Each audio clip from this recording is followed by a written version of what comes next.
días con todas, con todos, señores directivos de la Universidad Católica Sede Ibarra, señores directivos de la Función de Control y Transparencia, señores docentes, estimadas estudiantes, estimados estudiantes de esta universidad. Quiero empezar esta exposición indicando que el tema del conocimiento de la ley, el conocimiento de la Constitución, hoy por hoy no está solamente destinado a los profesionales del derecho, al abogado, al jurisconsulto. No podríamos nosotros evidenciar el cambio que se pretende a través de la Constitución de Montecristi con el tema de una sociedad participativa si no conocemos nuestros derechos, si no conocemos la ley. Así que tenemos que olvidarnos que el tema este es para los abogados y nosotros como estudiantes de relaciones internacionales no nos interesa el tema jurídico. ¿Cuántas personas en algún momento de nuestras vidas hemos escuchado o hemos dicho inclusive que la ley se presume conocida por todos, que su ignorancia no excusa a persona alguna? Hemos escuchado, lo hemos dicho, pero ¿qué tan cierto es eso? ¿Qué tan cierto es que la ley se presume conocida por todos? Yo pregunto, compañero, ¿acaso el artículo 4 de la ley contra la violencia a la mujer y la familia? No. El artículo 1 de la ley de desarrollo de fomento artesanal. El artículo 5 de la ley de seguridad social. Imposible. Imposible conocer todas las leyes, tomando en consideración que en este país existen alrededor de 240.000 cuerpos normativos. 240.000 cuerpos normativos que están desarrollados en estos niveles, en este nivel jerárquico que se lo construye a través de esta pirámide conocida como la pirámide de Kelsen. Y miremos, aquí se encuentran alrededor de 240.000 cuerpos normativos en tres niveles. El primer nivel, el nivel supremo, en donde se encuentra la Constitución como norma suprema y los tratados internacionales de derechos humanos. El segundo nivel, el nivel legal, donde están leyes orgánicas y leyes ordinarias. Y el tercer nivel, o sublegal, donde se encuentra el grueso de toda la legislación. Aquí tenemos ordenanzas, decretos, manuales, instructivos, que aproximadamente son 240.000. Claro, imposible conocer todo esto, evidentemente, pero sí, los ciudadanos, todos, independientemente de nuestra profesión o actividad, debemos conocer nuestros derechos. ¿Por qué? Porque el desconocimiento de nuestros derechos es tierra fértil, para que se enraíce la corrupción. ¿Cómo un pueblo, una ciudadanía, un ciudadano que desconoce sus derechos, cómo puede pedirle al Estado que garantice esos derechos, que reconozca esos derechos, si yo no los conozco? Entonces, estimados amigos, es importante que nosotros en el tema de derechos, en el tema de innovación, en el tema de la ley, sí tengamos en cuenta que nos atañe a todos, es un problema de todos.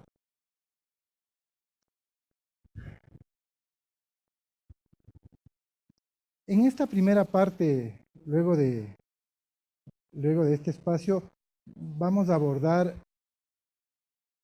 el tema del Estado constitucional de derechos y justicia. Muy acertadamente, nuestro superintendente, el doctor Ortega, ya hizo una aproximación al tema. Nosotros vamos en un primer momento a hablar por qué es un Estado constitucional, por qué es un Estado de derechos y por qué es un Estado de justicia. Y en la primera parte, en el Estado constitucional, es importante, estimados amigos, que hagamos una retrospección histórica de la evolución del Estado. Y vamos a analizar tres modelos de Estado básicamente que han sido fundamentales en el desarrollo de la historia de la humanidad. El modelo de Estado absoluto, el modelo de Estado de derecho y el modelo de Estado constitucional. El modelo de Estado, si pasamos, Carmita, por favor.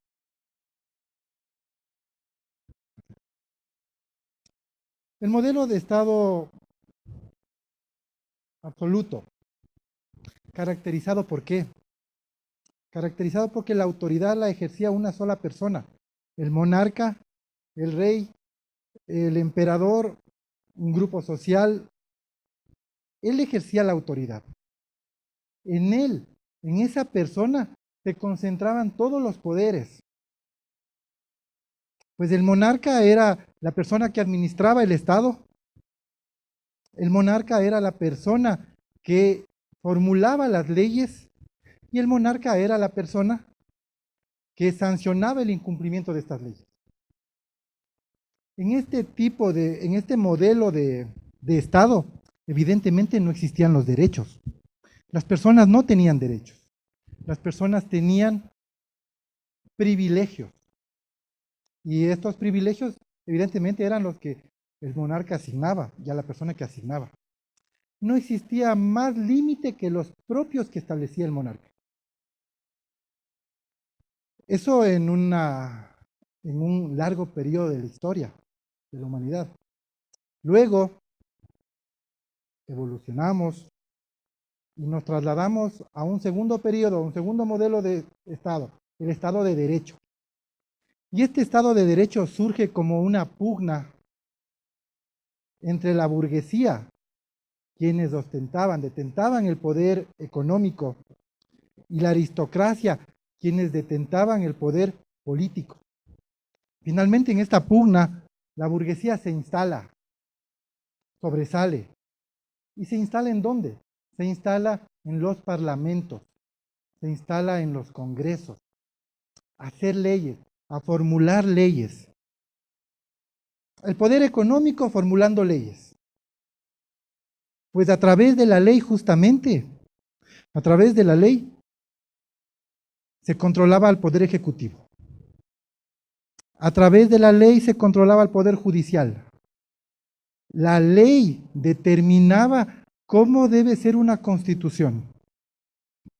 Y la ley obviamente determinaba cuáles eran los derechos de las personas.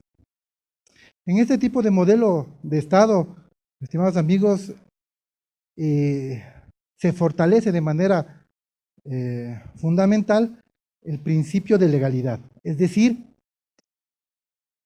el funcionario público, el nivel ejecutivo, el nivel administrativo y el nivel judicial única y exclusivamente pueden hacer lo que está escrito en las leyes.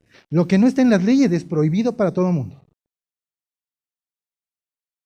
Si es que un derecho no tenía un mecanismo legal para poder ejecutarse, simplemente ese derecho no se ejecutaba, porque no había ley. Ese era el modelo de Estado absoluto, de Estado de Derecho. Y finalmente hacemos el salto al nuevo paradigma constitucional. Y el Ecuador es uno, si no el país más innovador en este sentido de la región. El Ecuador, y hoy vamos a tratar de analizar el por qué en el artículo 1 de la Constitución de la República se determina o se califica al Estado ecuatoriano como un Estado, entre otros, de derecho constitucional, de derechos y justicia. El Estado constitucional,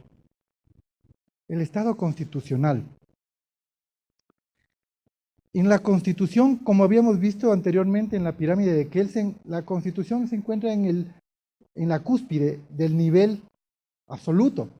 Es la ley de leyes, como ya se había manifestado. Y en esta Constitución, a diferencia del Estado de Derecho, en esta Constitución se determina cómo se han de formar y qué han de contener las leyes. Toda la legislación tiene que estar enmarcada y encuadrada con los principios constitucionales.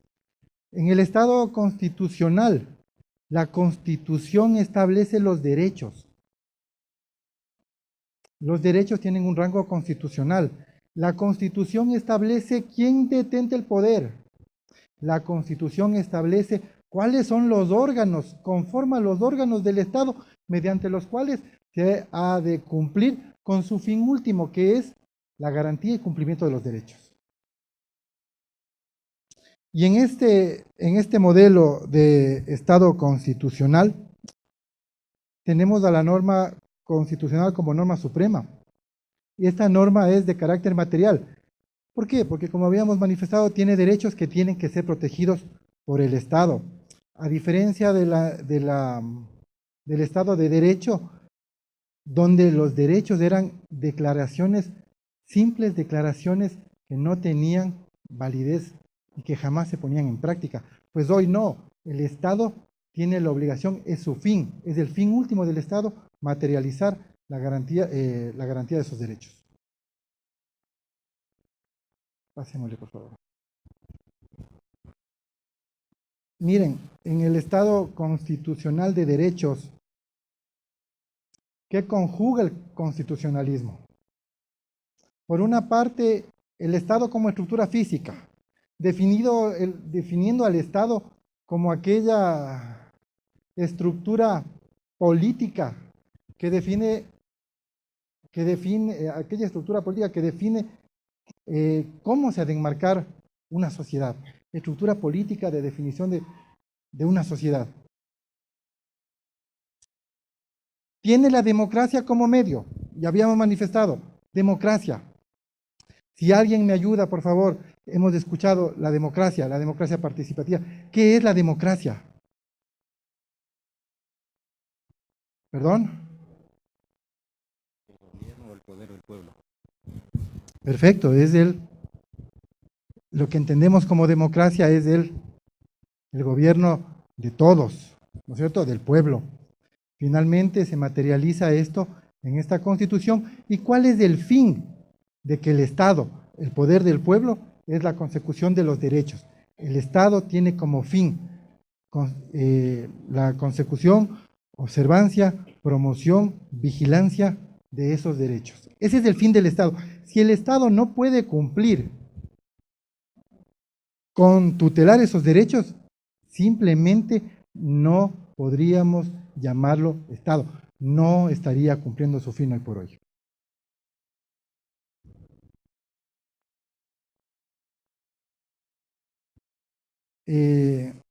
Hasta ahí la presentación en el tema muy breve de un análisis de la Constitución en su artículo 1 de Estado Constitucional de Derechos y Justicia. A continuación, la doctora Carmen Estrella va a desarrollar el tema de los derechos y su implicación en el campo constitucional. Buenos días con todas y todos los asistentes, señores autoridades, compañeros de la función. Hemos arribado a través de todas las exposiciones anteriores a conocer que la Constitución califica como, entre otras características al Estado, como un Estado de derechos y justicia. Pero, ¿qué significan los derechos? No sé si alguien podría definir qué son los derechos.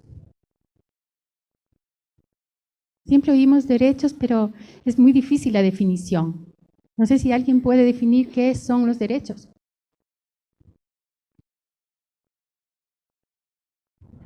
Bueno, los derechos son aquellas condiciones comunes a todas las personas que son indispensables para que podamos realizarnos como seres humanos, que nos permiten acceder a bienes que en última instancia van a garantizar una vida digna. Y eso es precisamente lo que el Estado constitucional de derechos, a través de toda su constitución, nos trata de garantizar. Nuestra Constitución reconoce derechos consagrados a través de todo su texto.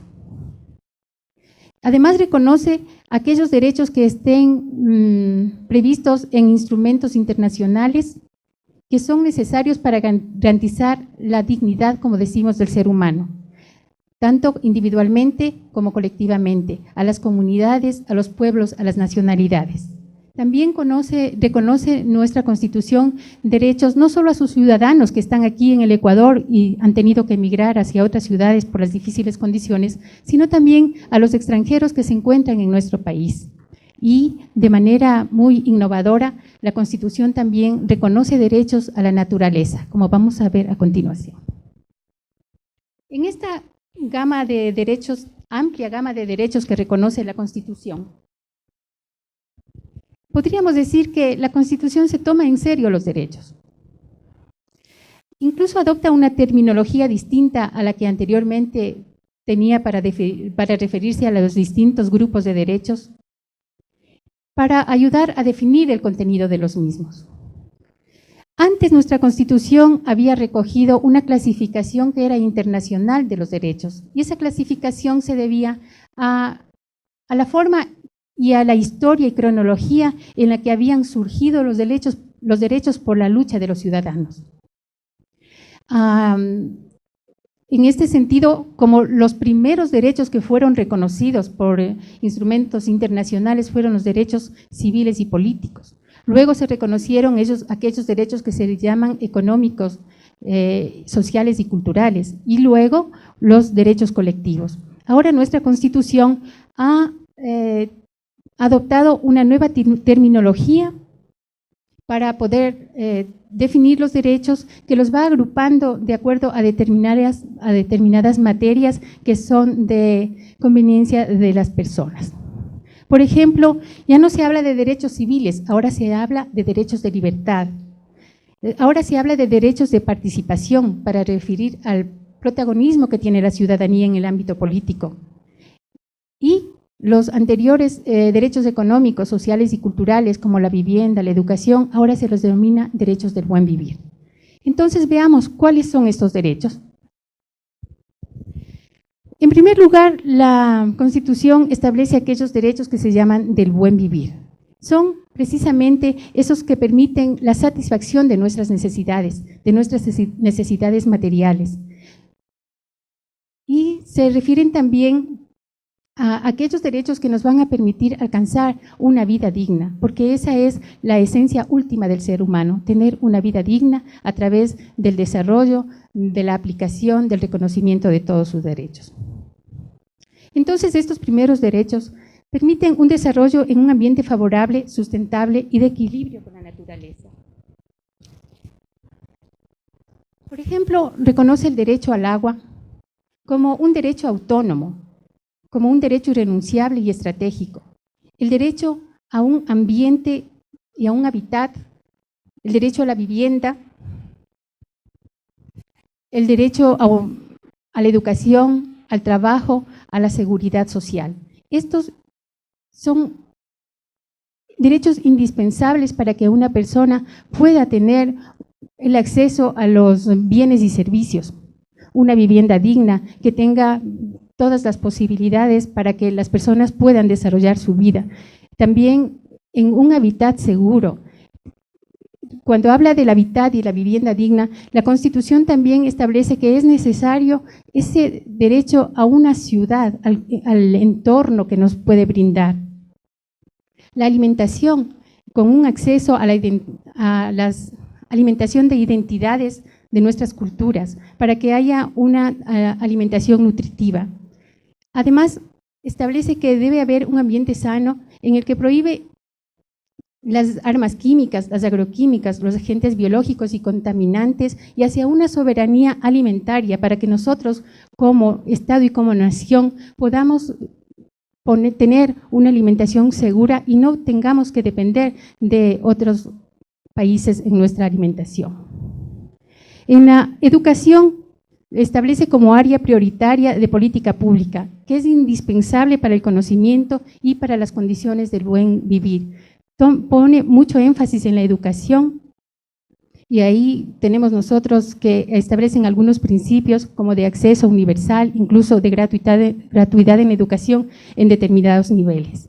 En la salud nos plantea la posibilidad de acceder a programas, acciones y servicios de promoción y atención de salud integral. Entre varios, no voy a enumerar aquí porque la verdad la Constitución es muy amplia para definir cada uno de estos derechos. Y luego el derecho al trabajo y la seguridad social, incluso en esta actividad que es prioritaria para la señora, es prioritaria para el desarrollo de las personas. Luego tenemos los derechos de los grupos de atención prioritaria. Se refiere a aquellos colectivos que por sus especiales condiciones están en vulnerabilidad y requieren la ocupación del Estado. Se refiere a los adultos mayores, a los niños, adolescentes, jóvenes, a las mujeres embarazadas, personas con discapacidad. Luego tenemos los derechos de las comunidades, pueblos y nacionalidades. Aquí se mantiene aquellos derechos que se preveían para las comunidades indígenas y afroecuatorianas, ahora se amplía hacia los pueblos afroecuatorianos. En ese sentido se reconoce toda su diversidad de conocimientos en la medicina, los conocimientos ancestrales, etc. Luego tenemos los derechos de participación. Son referidos a aquellas actitudes como el sufragio y son derechos electorales y no electorales. Elegir y ser elegido, también poder participar en consultas, en cualquier aspecto que interese a la ciudadanía. Luego los derechos de libertad. Fundamentalmente habla el derecho a la vida, que no solamente se refiere a la vida física, sino también a todos aquellos elementos que nos permiten una vida digna, como el agua, la vivienda, la educación, etcétera. También el desarrollo de la personalidad, los tipos de familia, las uniones de hecho, las libertades de opciones, de opción y de participación en la familia, las orientaciones de género, está todo reconocido. Luego, la naturaleza, como decíamos, los derechos de la naturaleza es una ruptura a nivel internacional. Es la primera constitución que reconoce derechos a la naturaleza. ¿Y por qué? Porque somos nosotros parte de la naturaleza y nosotros mismos a veces podemos depredarla. Por eso la naturaleza necesita varias actividades como para protegerla, mantenerla e incluso repararla. Finalmente, derechos de protección. Los derechos de protección se refiere a aquellos que nos garantizan a nosotros el que tengamos juicios equitativos, en que las partes cuando tenemos que acceder a un juicio tengamos defensa en nuestras garantías en el debido proceso.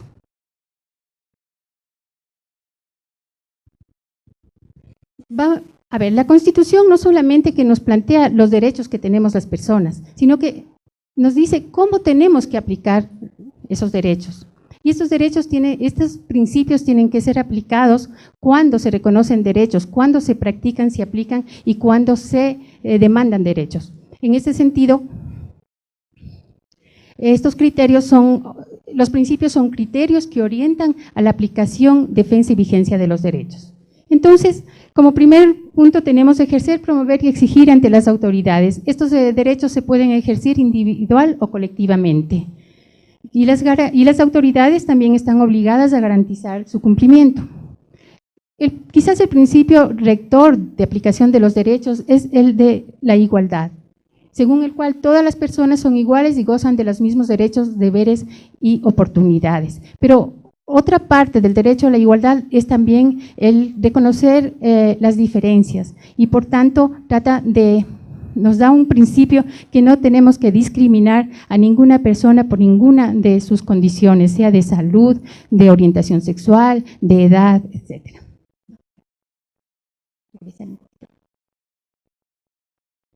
Sí, entonces sí, ahí decimos que nadie puede ser discriminado. Los derechos son de directa e inmediata aplicación. No es necesario que una ley los esté desarrollando para que las personas puedan aplicarlo. Y tampoco podemos decir que no hay una ley que nos permite reconocer un derecho.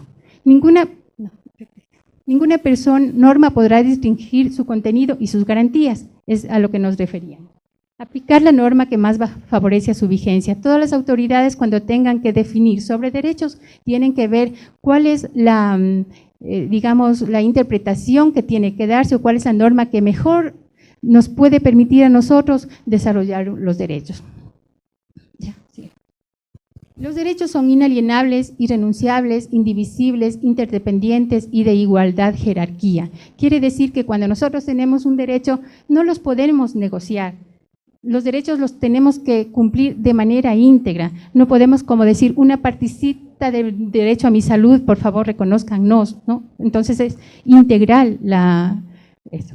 Y luego son de igual jerarquía. Todos los derechos en nuestra Constitución tienen el mismo valor, se podría decir.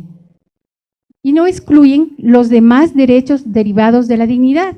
Esto quiere decir que, como decíamos, la Constitución reconoce los derechos que están reconocidos ahí, los derechos que están reconocidos en instrumentos internacionales y los derechos que son indispensables para la dignidad.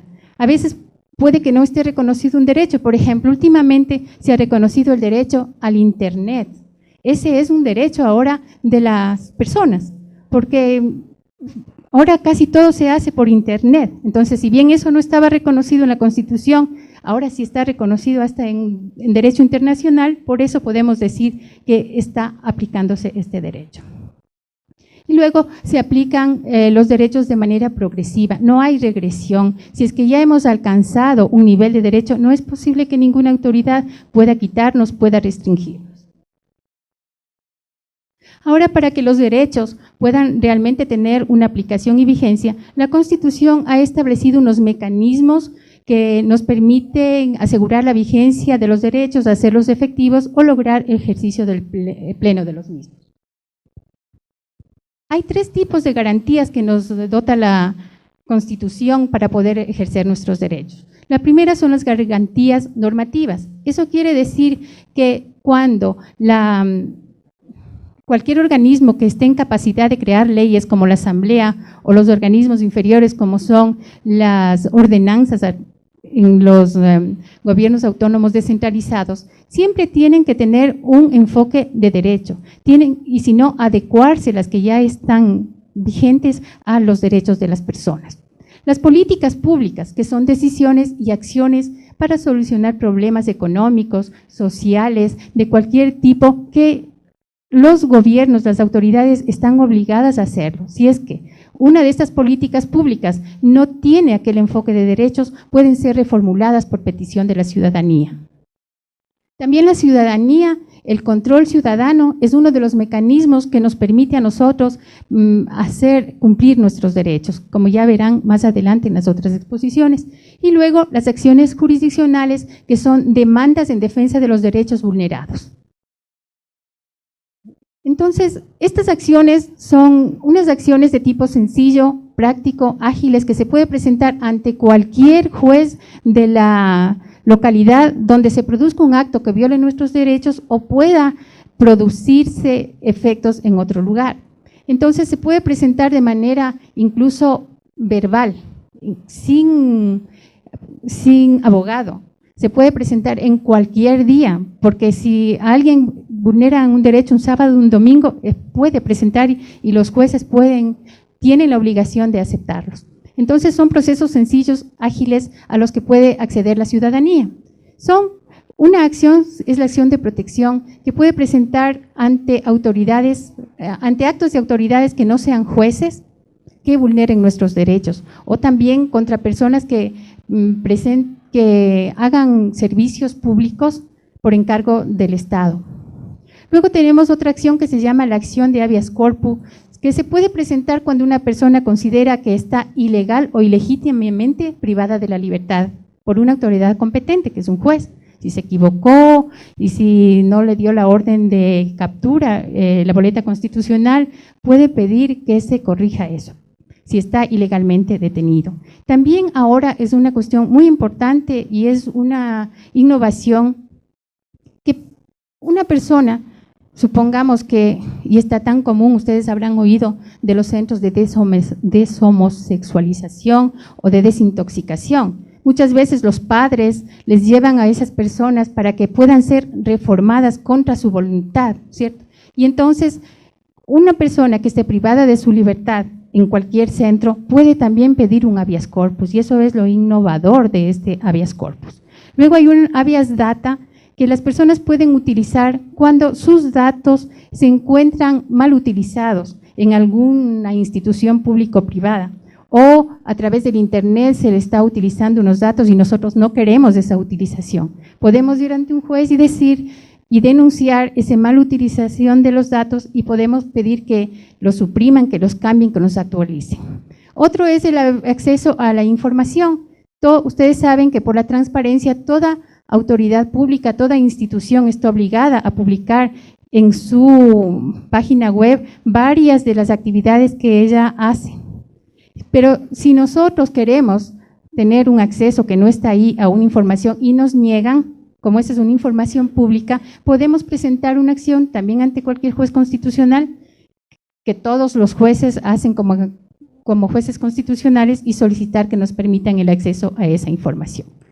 Ahora hay una acción también nueva que se llama la acción extraordinaria de protección, que se puede presentar cuando en un juicio y en la sentencia han vulnerado nuestros derechos, para que la Corte Constitucional pueda decir que se enderece ese proceso. Y por último, la acción de incumplimiento, cuando una autoridad no cumple una norma que establezca derechos, o cuando hay una sentencia de estas garantías judiciales que no se ha cumplido, podemos acudir ante la Corte Constitucional para que la haga cumplir. Entonces, así está configurado este sistema de derechos, principios y garantías en la Constitución.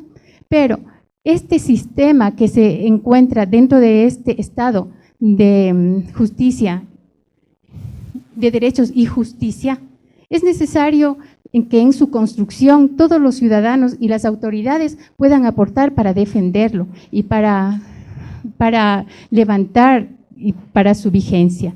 Pero lamentablemente puede haber actitudes, actos, omisiones, tanto de los servidores públicos, de las autoridades o de las ciudadanías, que pueden de manera, digamos, malintencionada, afectar a los intereses públicos, y de esa misma manera podrían, digamos, defender o propiciar algún mejoramiento de una tercera persona. Estos actos son antiéticos.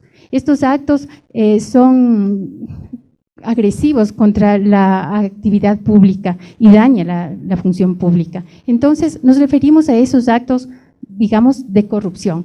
Y todos estamos en la obligación, así como tenemos derechos, también tenemos responsabilidades. Y una de esas responsabilidades es poder controlar esa actividad pública y poder denunciar la corrupción. Entonces, si nosotros queremos mantener, propiciar y dar sustento a este sistema de derechos y justicia, tenemos que empoderarnos. Y para eso existen varias instituciones de poder ciudadano que nos permitirán enfrentar, y también existe una base que ya les estamos entregando, que es el plan de la lucha contra la corrupción.